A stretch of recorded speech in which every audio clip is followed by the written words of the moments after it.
Um bom dia para você que nos ouve. Bom dia, irmãos que vieram aqui esta manhã. Que Deus nos abençoe, nos dê a paz, conhecimento, capacidade para poder continuar falando do nosso Senhor Jesus Cristo. Hoje, nesta manhã, nós vamos falar de Judas Iscariotes, um homem conhecido, ícone da traição, odiado, ele virou um símbolo da traição. Um homem para ser comentado. Vamos iniciar? Judas era um dos 12, homem que teve privilégios entre os discípulos do Senhor. Oportunidades que muitos também tiveram na história do cristianismo, na companhia de pessoas e igrejas consagradas que anunciam as boas novas e também poucos aproveitam. O que queremos dizer nesta manhã é que Judas não é único. Este homem recebeu poder para exercer o discipulado com poder, mas não tinha um coração interessado na glória de Deus. Jesus, quando chamou os 12, inclusive Judas, deu-lhes poder sobre os espíritos imundos para que expulsassem e curassem toda a enfermidade do mal. Veja que Judas estava presente neste momento maravilhoso, nesse ministério maravilhoso ao lado do Mestre, nosso Senhor Jesus. Tinha parte, vivia, usufruía e andava com Jesus e os 12, mas não pertencia ao reino. Andava com Jesus, mas não pertencia ao reino. Quantos Judas já brotaram após Iscariotes? É uma pergunta. Quantas moedas não foram negociadas? Outra pergunta. O amor que Pedro, João, Tiago e André e outros 7 discípulos receberam, Judas também recebeu. O fato dele ser um traidor não significa que ele não recebeu amor. Teve as mesmas oportunidades, no mesmo tempo, com o Mestre, e isto foi até o fim. Em João 13, nós vemos a partir do verso 1, ora, antes da festa da Páscoa, sabendo Jesus que já era chegada a hora de passar deste mundo para o Pai, como havia amado os seus que estavam no mundo, amou-os até o fim. E acabada a ceia, tendo já o diabo posto no coração de Judas Iscariotes, o filho de Simão, que o traísse. Veja que nesse momento foi quando as coisas começaram a se estampar. Judas vivia no seu mundo, diferente do amor recebido. Recebia o amor, mas não tinha o amor de Deus nele. As 30 moedas de prata foram suficientes para que ele entregasse o seu próprio Salvador. Se trouxermos a atitude de Judas para os nossos dias, podemos analisar a nossa vida e identificar possíveis moedas de prata que talvez estejam nos seduzindo também. Veja que, quem sabe, você pode estar trocando oportunidades por moedas em forma de uma amizade que diz respeito ao Senhor também. Ou talvez essas moedas estejam mascaradas em detalhes que nos faz trair nosso Salvador, entregando novamente a morte todos os dias. Ou ainda, quem sabe, se essas 30 moedas não significam palavras torpes, mentirinhas, falsidades, soberbas e maus testemunhos por onde temos passado, isso não deixa de ser traição.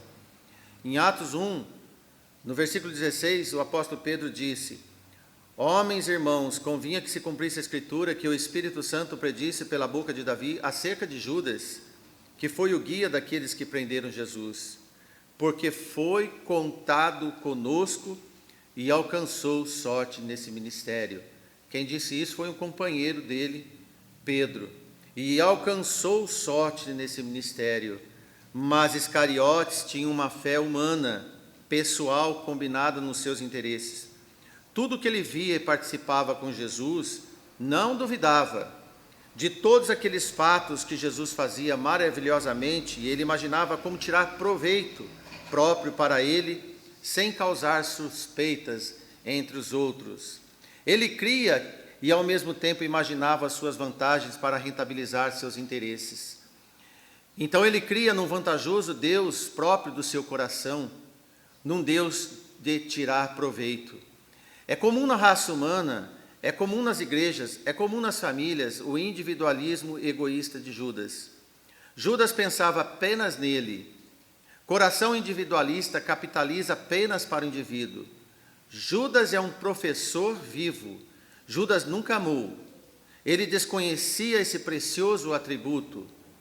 A traição era um valor em moedas no seu coração. Enquanto os outros apóstolos caminhavam para o aprender a ser fiel de Deus, Judas caminhava ao lado para ter oportunidade de trair o Filho de Deus. Judas investiu forte nos seus instintos naturais. Trair foi uma forma eficaz do seu coração. Promoveu o cinismo e a ganância e na entrega do mestre por poucas moedas. Judas foi um exemplo máximo dessa articulação da natureza humana. Não podemos ser coadjuvantes de Judas em pequenas coisas, encaminhar alguém para o caminho da perdição, para a pena capital. E disse Jesus aos seus discípulos em Lucas 17:1, é impossível que não venham os escândalos, mas ai daquele por quem vem. Não podemos ser atores desse teatro de levar Cristo para a cruz na figura de um irmão. Na verdade, devemos carregar a cruz de Cristo e carregar as cargas uns dos outros.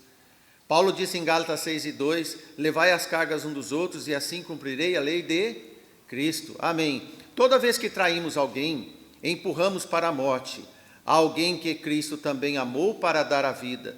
Cristo deu a vida ao homem. No entanto, o homem tem predisposição para sacrificar a sua imagem e semelhança.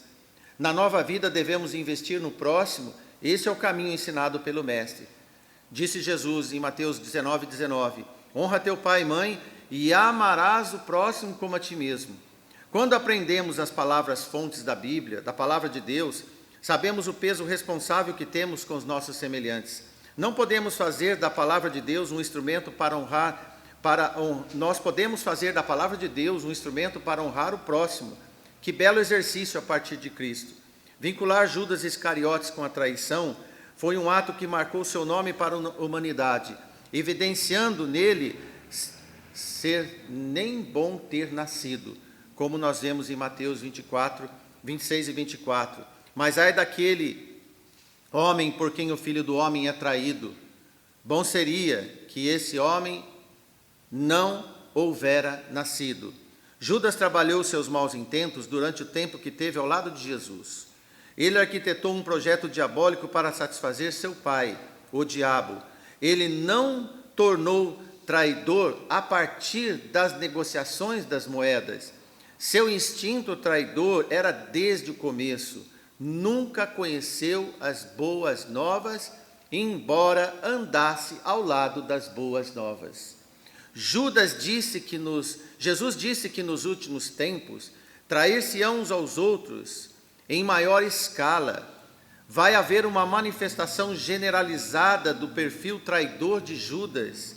Na verdade, o espírito de Judas está pulverizado entre os homens, nas famílias, nas igrejas, em qualquer ambiente.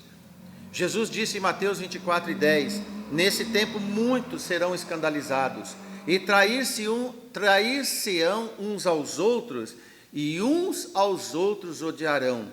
Mateus 10:21, Jesus ainda diz novamente, e o irmão entregará à morte seu irmão, e o pai o filho, e os filhos se levantarão contra os pais, e os matarão. Pura salada de traição. Veja que Jesus não tirou Judas Iscariotes de cena enquanto atuava na surdina. Desde que começou, foi até a última ceia com Jesus. Verifique isso depois em João 13, 1 e 2. Ainda que Jesus sabia sobre tudo que ele ia fazer, não o tirou do meio deles. Os apóstolos, no entanto, irmãos, não imaginavam quem era Judas e a sua missão. Podemos ver que Jesus aplicou a parábola do joio até entre eles. Judas se comportava nos bons modos religiosos entre os seus pares apóstolos. Não levantava suspeita entre eles e nem entre a multidão. Tinha respeito entre todos. Veja quando Maria derramou aquele perfume de nardo puro sobre Jesus, na visita que Jesus fazia na casa de Lázaro, aquele Lázaro que Jesus antes havia ressuscitado. Judas fez uma chamada de atenção exemplar sobre o precioso perfume caindo no chão. E ele disse: por que não se vendeu esse unguento por 300 dinheiros e não deu aos pobres? Disse Judas enfaticamente em João 12:5. Apesar de Judas Iscariotes argumentar aquele argumento, que o unguento poderia ser vendido num valor arrecadado e distribuído aos pobres, na verdade ele não estava preocupado com os pobres. Pobres não era preocupação de Judas. Lázaro era um pobre ressuscitado, sua irmã devia gratidão ao autor da vida. Ele desconhecia a gratidão. Para ele ganhar vida não tinha sentido. Ganhar vida para Judas não tinha sentido algum. Como ia reconhecer a significativa ação grata daquela mulher? Num certo dia de sábado, nos países europeus vindos da Europa, principalmente de gênese católica, existe um chamado sábado de aleluia. Algumas pessoas malham e queimam um boneco representado por Judas Iscariotes. Simbolicamente, apedrejam e matam Judas. Entende que o traidor está morto. Este é um engano que se esparrama, como se não nascesse mais pessoas traidoras de Cristo. Cega a realidade de uma sociedade multiplicadora de Judas. A Bíblia não diz que não nasceria mais pessoas tal qual Judas. Pelo contrário, a Bíblia diz que as pessoas más proliferarão, como disse Jesus nos nossos textos anteriores. Paulo também diz que nos últimos tempos haveria tempos trabalhosos. E uma característica de pessoas que a traição é acentuada. Não pense que o traidor era um homem desequilibrado. Geralmente os grandes enganadores, traidores, convêm-se com parecer sinceros e honestos na aparência. Quando Jesus informou os apóstolos que um deles ia trair, nenhum dos apóstolos acusou Judas. Perguntaram a si mesmos, inclusive, assumindo a possibilidade de uma fraqueza pessoal. Mateus, Zaqueu e Judas, esses três conhecidos na Bíblia, mexiam com dinheiro. No entanto, Mateus largou tudo e foi seguir Jesus. Zaqueu, arrependido, prometeu devolver 4 vezes mais do que havia subtraído indevidamente. No entanto, Judas não desagarrou do dinheiro e da sua pretensão, não se arrependeu de nada. Em qual dos 3 nomes mais encaixa seu perfil? Não o que os homens veem, mas o acerto que você tem entre você e Deus. Um bom dia para todos nós. Uma reflexão no primeiro dia da semana. Amém.